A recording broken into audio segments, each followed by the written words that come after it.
Hello दोस्तों, जय माता की। आप सभी को चैत्र नवरात्र की हार्दिक शुभकामनाएं। चैत्र नवरात्र इस बार साल 2025 में 9 दिन की नहीं बल्कि 8 दिन की होने वाली है और मान्यता है कि इस अवधि में अगर सच्चे भाव से माँ भगवती की उपासना की जाए तो न केवल जीवन में सुख समृद्धि बल्कि घर परिवार और करियर में भी बहुत अच्छे परिणामों की प्राप्ति होती है। नवरात्रि के पहले दिन कलश स्थापना की परंपरा भी सदियों से चली आ रही है। कहते हैं कि जहां शुभ मुहूर्त में घट स्थापना यानी कि कलश स्थापना की जाती है तो वहां पर सदा ही माँ दुर्गा का आशीर्वाद बना रहता है। उस घर में या परिवार के सदस्यों पर संकटों के बादल कभी नहीं मंडराते। इसलिए भक्त अपनी श्रद्धा और सामर्थ्य के अनुसार नवरात्रि के दिनों में माँ भगवती के 9 अलग अलग रूपों की पूजा अर्चना करके उपवास भी रखते हैं।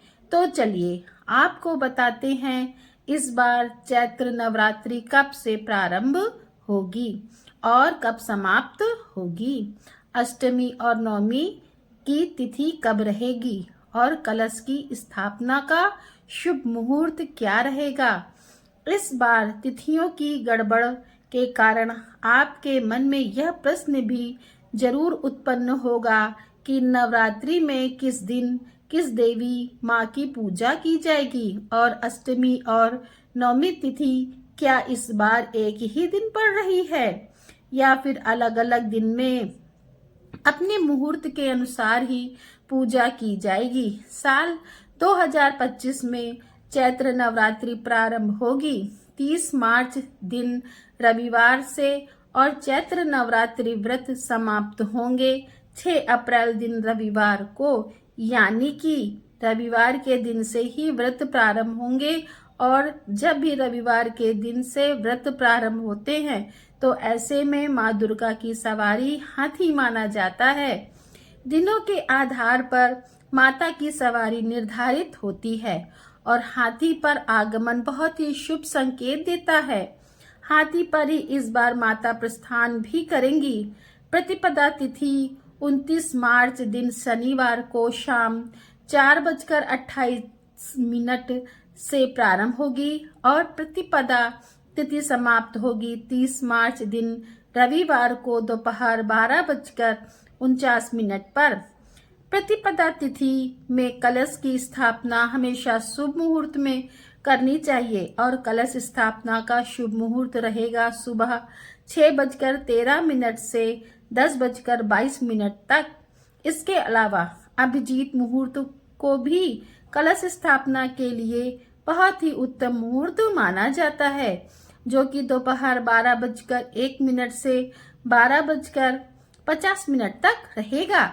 और इस बार अष्टमी तिथि यानी दुर्गा अष्टमी का व्रत रहेगा 5 अप्रैल दिन शनिवार को और रामनवमी यानी दुर्गा नवमी 6 अप्रैल दिन रविवार को मनाई जाएगी।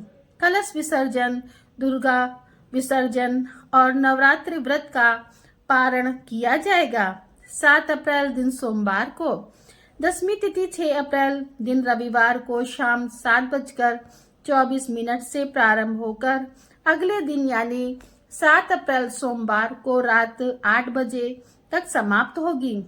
वैसे तो दशमी तिथि में ही कलश विसर्जन और नवरात्रि व्रत का पारण करना चाहिए, लेकिन बहुत से भक्त अष्टमी तिथि के दिन जिनके घर में कन्या पूजन होता हो वो कन्या पूजन करने के बाद अन्न ग्रहण कर लेते हैं। तो कुछ लोग नवमी तिथि के दिन कन्या पूजन करके अन्न ग्रहण कर लेते हैं और फिर नवमी तिथि को भी शाम के समय सूर्यास्त से पहले पहले कलश विसर्जन भी कर लेते हैं। ऐसे में अगर हो सके तो आपको दशमी तिथि के दिन ही माता की चौकी हटानी चाहिए। कलश का विसर्जन भी दशमी तिथि को ही करना चाहिए।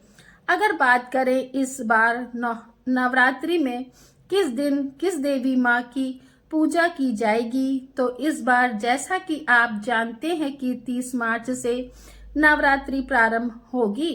तो इस दिन तो घट स्थापना और माँ शैलपुत्री की पूजा की जाएगी। इसके बाद अगले दिन दो तिथि एक साथ बढ़ रही हैं, तो दो तिथि में यानी माँ ब्रह्मचारिणी और माँ चंद्रघंटा की पूजा एक साथ की जाएगी, एक ही दिन की जाएगी। और इसके ठीक अगले दिन से क्रमशः माँ कूष्मांडा, माँ स्कंद माता, माँ कात्यायनी, माँ कालरात्रि, माँ महागौरी और माँ सिद्धिदात्री की पूजा की जाएगी।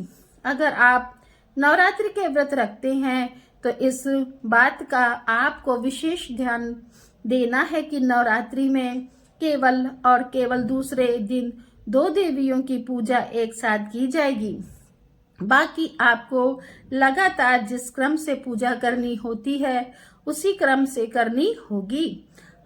अष्टमी तिथि 4 अप्रैल शुक्रवार की रात 8:13 से प्रारंभ होगी और जिसकी समाप्ति अगले दिन यानी 5 अप्रैल शनिवार को शाम 7:26 पर होगी।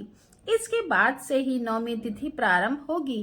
तो ऐसे में आप ध्यान जरूर रखिएगा कि माँ महागौरी की पूजा यानी अष्टमी तिथि की पूजा आपको 5 अप्रैल दिन शनिवार को करनी है। नौमी तिथि 5 अप्रैल शनिवार को शाम 7:27 से प्रारंभ होगी और अगले दिन यानी 6 अप्रैल रविवार को शाम 7:23 पर समाप्त होगी। तो ऐसे में उदया तिथि के अनुसार जो नौमी तिथि प्राप्त होगी वह होगी 6 अप्रैल दिन रविवार को और इसी दिन माँ सिद्धिदात्री की पूजा की जाएगी और नौमी का व्रत भी इसी दिन रखा जाएगा। अगर यह जानकारी आपको अच्छी लगी हो तो वीडियो को लाइक करें, कमेंट में जय माता दी लिखें और चैनल को सब्सक्राइब अवश्य लिखें। और आप सभी को चैत्र नवरात्रि की हार्दिक शुभकामनाएं। माँ आप पर सब पर अपनी कृपा बरसाएं। बोलो जय माता।